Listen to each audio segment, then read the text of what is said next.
नमस्कार विद्यार्थी मित्रांनो, लक्ष सरकारी नोकरी या एज्युकेशनल चॅनलवर आपले पुन्हा एकदा स्वागत. मित्रांनो, आज आपण काही महत्त्वाचे चालू घडामोडीचे प्रश्न या ठिकाणी कव्हर करून घेणार आहोत, जे येणाऱ्या भरतीसाठी तसेच आपण कोणत्याही परीक्षेची तयारी करत असाल बघा, तर त्या प्रत्येक परीक्षेसाठी हे प्रश्न अतिशय महत्त्वाचे असणार. त्यासाठी व्हिडिओ आपल्याला शेवटपर्यंत नक्की पाहायचा आहे. जेवढे काही प्रश्न आपण या ठिकाणी कव्हर करणार बघा, तर त्याबद्दल थोडीशी माहिती देखील असणार ती आपल्याला वहीमध्ये नोट डाऊन करायची आहे. आजचा आपला भाग असणार आहे 500वा. या भागामध्ये आपण 6 एप्रिल 2026 या दिवसातील काही महत्त्वाचे चालू घडामोडीचे प्रश्न या ठिकाणी कव्हर करून घेणार आहोत. व्हिडिओ शेवटपर्यंत नक्की पाहायचा आहे. व्हिडिओ आवडत असेल तर आपल्याला लाईक करायचं आहे, चॅनलला सबस्क्राईब करून घ्यायचं आहे आणि टेलिग्राम चॅनल हे जॉईन करायचं आहे. प्रश्न पाहूया. महत्त्वाच्या प्रश्नात शेवटी आपली रिव्हिजन देखील घेण्यात येणार आहे. प्रश्न पहिला आहे बघा, भारतातील सर्वात महागडे चित्र यशोदा आणि कृष्णा हे खालीलपैकी कोणाचे आहे? तर यशोदा आणि कृष्ण हे जे काही चित्र आहे बघा, तर ते नुकतंच त्याचा बघा लिलाव करण्यात आलेला आहे. लक्षात ठेवायचं आहे लिलाव.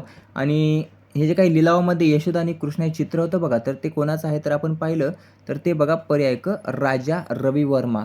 राजा रवी वर्मा यांचं ते चित्र आहे बघा, जे लिलावामध्ये सायरस पूनावाला, नाव लक्षात ठेवायचं आहे, सायरस पूनावाला यांनी ते खरेदी केलेलं आहे. कोणी? सायरस पूनावाला यांनी. पुन्हा एकदा पाहूया.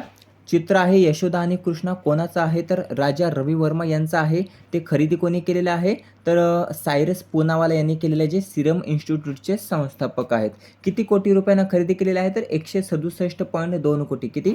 167.2 कोटी एवढ्या रुपयांना बघा सायरस पूनावाला यांनी राजा रवी वर्मा यांचं यशोदा आणि कृष्णा हे जे काही चित्र आहे बघा, तर ते खरेदी केलेलं आहे. हे भारतातील सर्वात महागडे चित्र ठरलेलं आहे, लक्षात ठेवायचं आहे.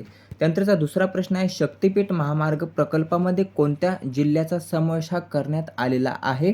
तर शक्तिपीठ महामार्ग प्रकल्पामध्ये बघा पर्याय ब सातारा. आता सातारा जिल्ह्याचा देखील समावेश हा करण्यात आलेला आहे. शक्तिपीठ महामार्गाची लांबी जर आपण पाहिली तर ती किती करण्यात आलेली आहे? तर 855.65. किती? 855.65 किलोमीटर एवढी बघा आता शक्तिपीठ महामार्गाची लांबी ही झालेली आहे. लांबी किती वाढवली शक्तिपीठ महामार्गाची? तर 54. किती? 54 किलोमीटरने वाढवली असून एकूण लांबी झालेली आता 855.65 किमी. या प्रकल्पासाठी अंदाजे 80,000 कोटीचा खर्च होता. त्यानंतर आता पुन्हा एकदा 1,00,000 कोटी खर्च अपेक्षित करण्यात आलेला आहे. म्हणजे 20,000 कोटी वाढवत बघा 1,00,000 कोटी खर्च हा अपेक्षित आहे. हा जो काही महामार्ग आहे तर तो 13 जिल्ह्यांतून जाणार आहे. किती? 13 जिल्ह्यांतून जाणार आहे. प्रकल्पासाठी सुमारे 8,750 हेक्टर जमीन ही लागणार आहे. हा महामार्ग पश्चिम महाराष्ट्र व इतर भागांना सुपरफास्ट कनेक्टिव्हिटी देण्यासाठी महत्त्वाचा असून यामध्ये 13 जिल्हे जर आपण पाहिले तर ते आहेत बघा, नागपूर, वर्धा, यवतमाळ, नांदेड, लातूर, धाराशिव, परभणी, सोलापूर, सांगली, सातारा, कोल्हापूर, त्यानंतर सिंधुदुर्ग आणि गोवा अशा प्रकारे हा महामार्ग जाणार आहे. प्रश्न क्रमांक 3, जागतिक आरोग्य दिवस हा कोणत्या दिवशी साजरा करण्यात आला? तर जागतिक आरोग्य दिवस जर आपण पाहिला तर तो 7 एप्रिलला, लक्षात ठेवायचं आहे, 7 एप्रिलला साजरा करण्यात आलेला आहे. 7 एप्रिलला पर्याय 7 एप्रिल. स्थापना केव्हा झाली होती? 7 एप्रिल 1948. 7 एप्रिल 1948 रोजी बघा WHO ची स्थापना झाली होती.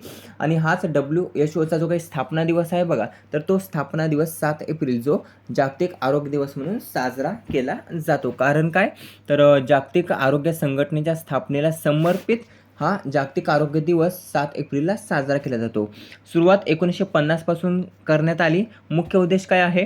जगभरातील लोकांना आरोग्याच्या विविध मुद्द्यांबाबत जागरूक करणे, आरोग्य समस्यांवर चर्चा करणे आणि WHOच्या प्रयत्नांना प्रोत्साहन देणे. WHO ही संयुक्त राष्ट्रसंघाची एक विशेष एजन्सी आहे जी जगभरातील लोकांच्या आरोग्याची काळजी घेते. 2026 जागतिक आरोग्य दिवसाची थीम काय आहे?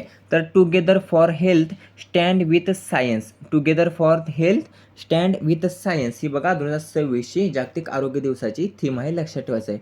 WHO मधून कोणता देश बाहेर पडला आहे ह्याचं उत्तर जर आपल्याला येत असेल तर ते कमेंटमध्ये सांगायचं आहे.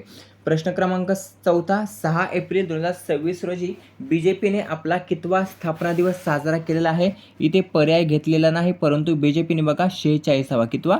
46वा स्थापना दिवस हा नुकताच साजरा केलेला आहे. 2026 मध्ये BJPला स्थापना होऊन 46 वर्ष पूर्ण झालेले आहेत. BJPने आता 47व्या वर्षामध्ये प्रवेश केलेला आहे. म्हणजेच 46 वर्ष पूर्ण, 47वं वर्ष आता सुरू झालेलं आहे स्थापना स्थापना दिवसाला लक्षात ठेवायचं आहे बी जे पीच्या. प्रश्न महत्त्वाचा आहे. बी जे पीबाबत थोडीशी माहिती देखील विचारली जाते. संस्थापक आपल्याला माहिती असतील तर संस्थापक कमेंट करून सांगायचे आहेत. 6 एप्रिल 1980 6 एप्रिल 1980 रोजी बघा भारतीय जनता पार्टीची स्थापना झाली होती. जवळपास 46 वर्षांपूर्वी लक्षात ठेवायचं आहे. मुख्यालय कोणत्या ठिकाणी आहे? नवी दिल्ली या ठिकाणी बी जे पीचं मुख्यालय आहे. सध्या अध्यक्ष कोण आहेत? तर जे पी नड्डा आहेत बघा. जे पी नड्डा हे सध्या बी जे पी पक्षाचे अध्यक्ष आहेत.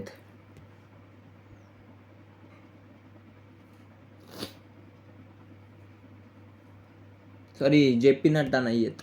आता मागेच मध्यंतरी त्यांचं चेंज झालेत बघा. बी जे पी अध्यक्ष बिहारचे मंत्री, त्यांचं नाव लक्षात येत नाही, ते कमेंटमध्ये सांगणार आहे तुम्हाला. सध्या अध्यक्ष आपण कमेंटमध्ये घेऊया. त्यांचं नाव सध्या येत नाही आहे माझ्या तोंडामध्ये. प्रश्न क्रमांक 5 नेपाळ संसदेच्या अध्यक्षपदी कोणाची निवड करण्यात आली? तर नेपाळ संसदेच्या अध्यक्षपदी जर आपण पाहिलं तर पर्याय डोल प्रसाद आर्यल. डोल प्रसाद आर्यल हे बघा नेपाळ संसदेच्या अध्यक्षपदी त्यांची नियुक्ती करण्यात आलेली आहे. बालेन शाह हे नेपाळचे पंतप्रधान बनले आहेत. रामचंद्र पौंडेल हे नेपाळचे राष्ट्रपती आहेत. लक्षात ठेवायचं आहे. के पी शर्मा ओली यांचा पराभव केला बघा बालेन शाह यांनी. आणि आता बालेन शाह हे नेपाळचे नवे पंतप्रधान असून रामचंद्र पौंडेल यांनी त्यांना शपथ दिलेली आहे. आणि डोल प्रसाद आचार्य हे नेपाळ संसदेच्या अध्यक्षपदी त्यांची निवड करण्यात आलेली आहे. प्रश्न आहे 6वा. राज्यसभेच्या 19 नवनिर्वाचित सदस्यांना शपथ कोणामार्फत देण्यात आली? तर भारताचे उपराष्ट्रपती C P Radhakrishnan. C P Radhakrishnan यांच्या हस्ते बघा राज्यसभेच्या 19 नवनिर्वाचित सदस्यांना शपथ ही देण्यात आलेली आहे. त्यामध्ये शरद पवार यांचा देखील समावेश आहे. लक्षात ठेवायचं. त्यांनी व्हीलचेअरवर शपथ घेतल्यासाठी त्यांची तब्येत जी काही आहे तर ती बिघडल्या कारणाने त्यांनी व्हीलचेअरवर शपथ ही घेतलेली आहे. लक्षात ठेवायचं आहे. प्रश्न क्रमांक 7वा. संरक्षण दलाचा त्रिसेवा परिसंवाद रणसंवाद 2026 कोठे आयोजित केला जाणार आहे? प्रश्न हा देखील महत्त्वाचा आहे, विचारला जाऊ शकतो. तर संरक्षण दलाचा त्रिसेवा परिसंवाद रणसंवाद जर आपण पाहिला तर तो बघा बंगळुरू कर्नाटक. पर्याय बंगळुरू कर्नाटक या ठिकाणी आयोजित केला जाणार आहे. कितवा असणार आहे? तर दुसरा असणार आहे. 2025 रोजी पहिली आवृत्ती आयोजित करण्यात आली होती. 2026 मध्ये दुसरी आवृत्ती आयोजित करण्यात येणार आहे. नाव काय आहे? रणसंवाद. तिन्ही संरक्षण दलाचा, त्यामध्ये भूदल, वायुदल, हवाई दल वगैरे असतील बघा. तर त्या तिन्ही संरक्षण दलाचा बघा या ठिकाणी समावेश हा असणार आहे. प्रकार आहे ट्राय सर्व्हिस सेमिनार. नाव आहे रणसंवाद. भारतीय सेना, नौदल आणि हवाई दल यांचा या ठिकाणी संयुक्त परिसंवाद असणार आहे. स्थान आहे बंगळुरू कर्नाटक. तारीख आहे 9 आणि 10 एप्रिल 2026. थीम आहे multi domain operation and imperative for addressing convention and irregular treats. लक्षात ठेवायचं आहे. CDS जनरल अनिल चव्हाण यांची ही संकल्पना आहे. प्रश्न क्रमांक 8वा. 7वी राष्ट्रीय सब ज्युनियर बॉक्सिंग स्पर्धा 2026 कोठे सुरू झालेली आहे?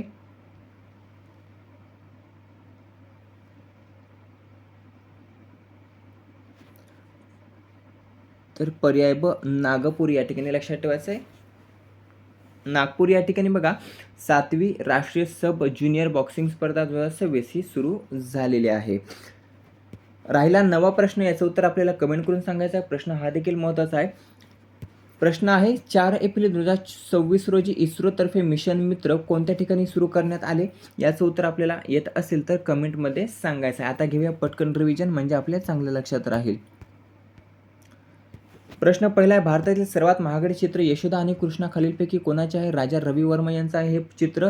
सायरस पुनावाल यांनी खरेदी केलेलं आहे 162 कोटी रुपयांमध्ये. पुढचा प्रश्न आहे शक्तिपीठ महामार्ग प्रकल्पामध्ये कोणत्या जिल्ह्याचा समावेश हा करण्यात आलेला आहे? तर सातारा जिल्ह्याचा त्या ठिकाणी समावेश हा करण्यात आलेला आहे. पुढील प्रश्न आहे जागतिक आरोग्य दिवस कोणत्या दिवशी साजरा करण्यात आला? तर 7 एप्रिलला साजरा करण्यात आला. 6 एप्रिल 2026 रोजी बीजेपीने आपला कितवा स्थापना दिवस साजरा केला? तर 46वा स्थापना दिवस साजरा केला असून 47व्यामध्ये प्रवेश हा केलेला आहे. नेपाळ संसदेच्या अध्यक्षपदी कोणाची निवड करण्यात आली? तर डोल प्रसाद आर्यल यांची निवड करण्यात आलेली आहे. राज्यसभेच्या 19 नवनिर्वाचित सदस्यांना शपथ ही कोणामार्फत देण्यात आली, तर CP राधाकृष्णन यांच्यामार्फत देण्यात आलेले आहे, जे भारताचे उपराष्ट्रपती आहेत. आणि राज्यसभेचे अध्यक्ष. संरक्षण दलाचा त्रिसेवा परिसंवाद रणसंवाद 2026 कोठे आयोजित केला जाणार आहे, तर बंगळुरू कर्नाटक या ठिकाणी केले जाणार आहे याचं आयोजन. 8वा प्रश्न आहे, 7वी राष्ट्रीय सब ज्युनियर बॉक्सिंग स्पर्धा 2026 कोठे सुरू झालेली आहे, याचं उत्तर आहे बघा पर्याय ब, नागपूर या ठिकाणी. राहिला 9वा प्रश्न, ज्याचं उत्तर आपल्याला कमेंट करून सांगायचं आहे. 4 एप्रिल 2026 रोजी बघा इस्रोतर्फे मिशन मित्र कोणत्या ठिकाणी सुरू करण्यात आले, उत्तर जास्तीत जास्त कमेंट करून सांगायचं आहे.